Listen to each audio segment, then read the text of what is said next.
Hey kids, Mr. Galvan is still reading Esperanza Rising.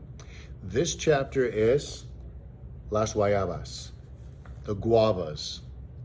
Here we go. They emerged from the fig orchard and continued through a pear grove.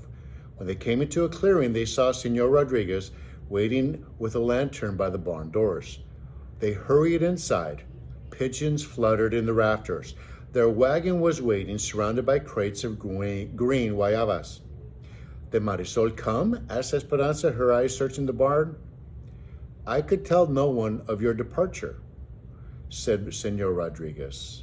When the time is right, I will tell her that you looked for her and said goodbye. Now we must hurry. You need the protection of darkness. Alfonso, Miguel, and Senor Rodriguez had built another floor in the wagon, higher than the rear one and open at the back, with barely enough room between for Mama Esperanza and Hortensia to lie down. Hortensia lined it with blankets. Esperanza had known about the plan, but now she hesitated when she saw the small space. Please, can I sit with Alfonso and Miguel? Mija, it is necessary, said Mama. There are too many bandits, said Alfonso. It is not safe for women to be on the roads at night. Besides, your uncles have many spies, remember? That is why we must take the wagon to Zacatecas and catch the train there instead of from Aguascalientes.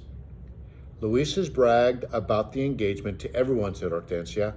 Think how angry he will be when he discovers you have gone. We cannot take the chance of you being seen. Mama and Hortensia said grateful goodbyes to Senor Rodriguez, then slid between the floors of the wagon. Esperanza reluctantly scooted on her back between them. How can we get out? Every few hours we will stop and stretch, said Mama. Esperanza stared at the wood planks just a few inches from her face. She could hear Alfonso and Miguel and Senor Rodriguez dumping crate after crate of guayabas onto the floor above them, the almost ripe fruit rolling and tumbling as it was piled on. The guava smelled fresh and sweet like pears and oranges all in one. Then she felt the guavas roll in around her feet as Alfonso and Miguel covered the opening. If anyone saw the wagon on the road, it would look like a farmer and his son taking a load of fruit to market. How are you? Alfonso asked, sounding far away. We are fine, called Hortensia. The wagon pulled out of the barn and the guavas shifted, then settled. It was dark inside and it felt like someone was rocking them in a bumpy cradle, sometimes side to side, sometimes back and forth. Esperanza began to feel frightened. She knew that with a few kicks of her feet she could get out, but still she felt trapped. Suddenly she thought she couldn't breathe. Mama, she said, gasping for air. Right here, Esperanza, everything is fine. Do you remember, said Hortensia, taking her hand, when you were only 5 years old and we hid from the thieves?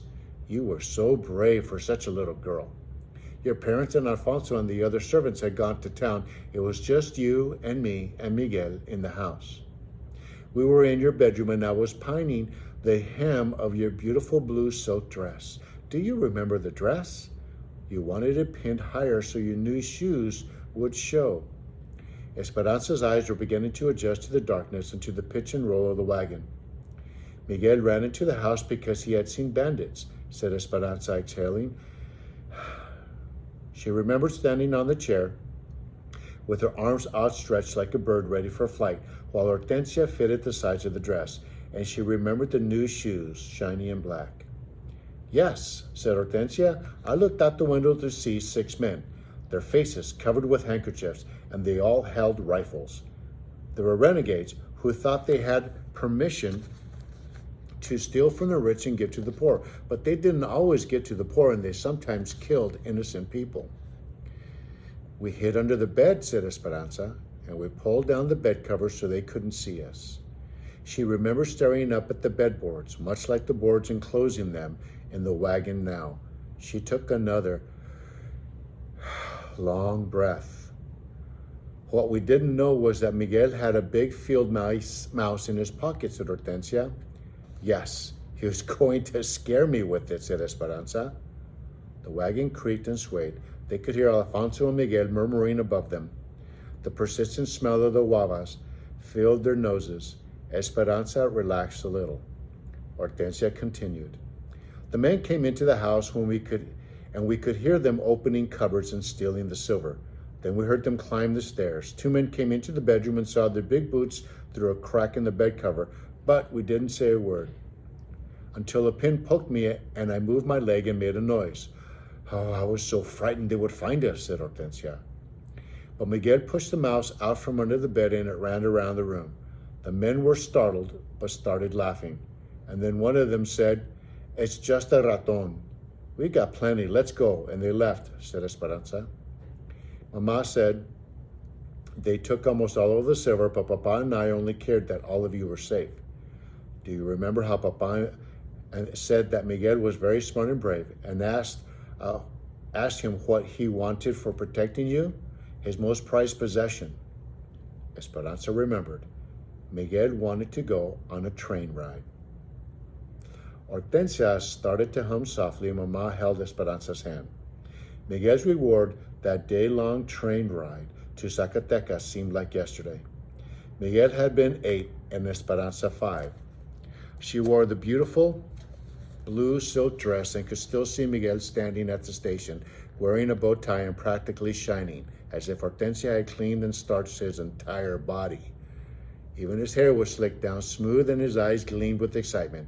He was mesmerized by the locomotive, watching it slowly pull in. Esperanza had been excited too. When the train arrived, all sputtering and blustery, porters had scurried to escort them, showing them the way to their car. Papa took her hand in Miguel's and they boarded, waving goodbye to Alfonso and Hortensia. The compartment had seats of soft leather, and she and Miguel had bounced happily upon them.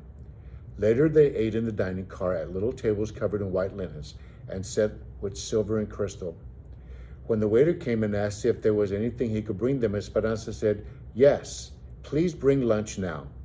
The men and women dressed in their hats and fancy clothes smiled and chuckled at what must have looked like a doting father with 2 privileged children. When they arrived in Zacatecas, a woman wrapped in a colorful rebozo, a blanket shawl, boarded the train selling mangoes on a stick. The mangoes were peeled and carved to look like exotic flowers. Papa bought one for each of them. On the return ride, she and Miguel, with their noses pressed against the window and their hands still sticky from their fresh mango, had waved to every person they saw. The wagon jostled them now as it hit a hole in the road. Esperanza wished she could get to Zacatecas as fast as she had that day on the train instead of traveling on back roads, hidden in a slow wagon. But this time she was buried beneath a mountain of guavas and could not wave to anyone. There was no comfort, and there was no Papa. Esperanza stood at the station in Zacatecas, tugging at the second-hand dress. It didn't fit properly and was the most awful yellow. And even though they had been out of the wagon for some hours, she still smelled like guavas. It had taken them 2 days to arrive in Zacatecas. But finally that morning, they left the wagon, hidden in the thicket of shrubs and trees, and walked into town. After the discomfort of the wagon, she was looking forward to the train. The locomotive arrived, pulling a line of cars and hissing and spewing steam. But they did not board the fancy car with the compartments and leather seats or the dining car with the white linens. Instead, Alfonso led them to a car with rows of wooden benches, like church pews facing each other, already crowded with peasants. Trash littered the floor and it reeked of rotting fruit and urine. A man with a small goat on his lap grinned at Esperanza, revealing no teeth. 3 barefoot children, 2 boys and a girl, crowded near their mother. The legs were chalky with dust, their clothes were in tatters, and their hair was grimy. An old, frail beggar woman pushed by them to the back of the car, clutching a picture of Our Lady of Guadalupe. Her hand was outstretched for alms. Esperanza had never been so close to so many peasants before. When she went to school, all of her friends were like her. When she went to town, she was escorted and hurried around any beggars, and the peasants always kept their distance. That was simply the way it was. She couldn't help but wonder if they would steal her things. Mama, said Esperanza, stopping in the doorway, we cannot travel in this car. It is not clean, and the people do not look trustworthy. Esperanza saw Miguel frown as he edged around her to sit down. Mama took her hand and guided her to an empty bench where Esperanza slid over next to the window. Papa would never have had us sit here, and Abuelita wouldn't approve, she said stubbornly. Mija, it is all we can afford, said Mama. We must make do. It is not easy for me either, but remember, we are all going to a place that will be better than living with Tio Luis, and at least we will be together. The train pulled out and settled into a steady motion. Hortensia and Mama took out the crocheting. Mama was using a small hook and white cotton thread to make carpetas, lace dollies, to put under a lamp or a vase. She held up her work to Esperanza and smiled. Would you like to learn? Esperanza shook her head. Why did Mama bother crocheting lace? They had no vases or lámparas to put on top of them. Esperanza leaned her head against the window. She knew she did not belong here. She was Esperanza Ortega from El Rancho de las Rosas. She crossed her arms tight and stared out the window. For hours, Esperanza, watching the undulating land pass in front of her. Everything seemed to remind her of what she had left behind. The nopales reminded her of Abuelita, who loved to eat the prickly pear cactus sliced and soaked in vinegar and oil. The dogs from small villages that barked and ran after the train reminded her of Marisol, whose dog, Capitan, chased after trains the same way. And every time Esperanza saw a shrine decorated with crosses, flowers, and miniature statues of saints next to the rails, she couldn't help but wonder if it had been someone's father who had died on the tracks, or if someone was another girl who missed him, too. Esperanza opened her valise to check on the doll, lifting it out and straightening her clothes. The barefoot peasant girl ran over. Mona, she said, and reached up to touch the doll. Esperanza quickly jerked it away and put it back in the valise, covering it with the old clothes.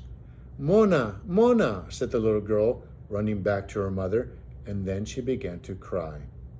Mama and Hortensia both stopped their needles and stared at Esperanza. Mama looked across at the girl's mother. I am sorry for my daughter's bad manners. Esperanza looked at Mama in surprise. Why was she apologizing to these people? She and Mama shouldn't even be sitting in this car. Hortensia looked from one to the other and excused herself. I think I'll find Alfonso and Miguel to see if they brought tortillas at the station. Mama looked at Esperanza. I don't think it would have hurt to let her hold it for a few moments. Mama, she is poor and dirty, said Esperanza. But Mama interrupted. When you scorn these people, you scorn Miguel, Hortensia, and Alfonso, and you embarrass me and yourself. As difficult as it is to accept, our lives are different now. The child kept crying. Her face was so dirty that her tears washed clean streaks down her cheeks. Esperanza suddenly felt ashamed, and the color rose in her face. But she still pushed the valise further under the seat with her feet and turned her body away from Mama. Esperanza tried not to look back at the little girl, but she couldn't help it. She wished she could tell the little girl's mother that she had always given her old toys to the orphanage, but that this doll was special. Besides, the child would have soiled it with her hands. Mama reached in her bag and pulled out a ball of blanket yarn. Esperanza, hold out your hands for me. She raised her eyebrows and nodded toward the girl. Esperanza knew exactly what Mama intended to do. They had done it many times before. Mama wrapped the yarn around Esperanza's outstretched hands around 50 times until they were almost covered. Then she slipped a string of yarn through the middle of the loops and tied a tight knot before Esperanza removed her hands. A few inches below the knot, Mama tied another snug knot around all the yarn, forming a head. Then she cut the bottom loops, separated the strands into sections, and braided each section into what looked like arms and legs. She held the yarn doll up, offering it to the little girl. She ran to Mama, smiling, took the doll, and ran back to her own mother's side. The mother whispered into the girl's ear. Shyly, she said, Gracias. Thank you. De nada. You're welcome, said Mama. The woman and the children got off the train at the next stop. Esperanza watched the little girl stop in front of her window, wave to Mama, and smile again. Before she walked away, she made the yarn doll wave goodbye too. Esperanza was glad the girl got off the train and took the silly yarn doll with her.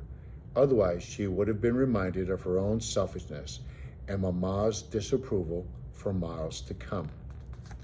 And that is the end of Part A, Las Guayabas.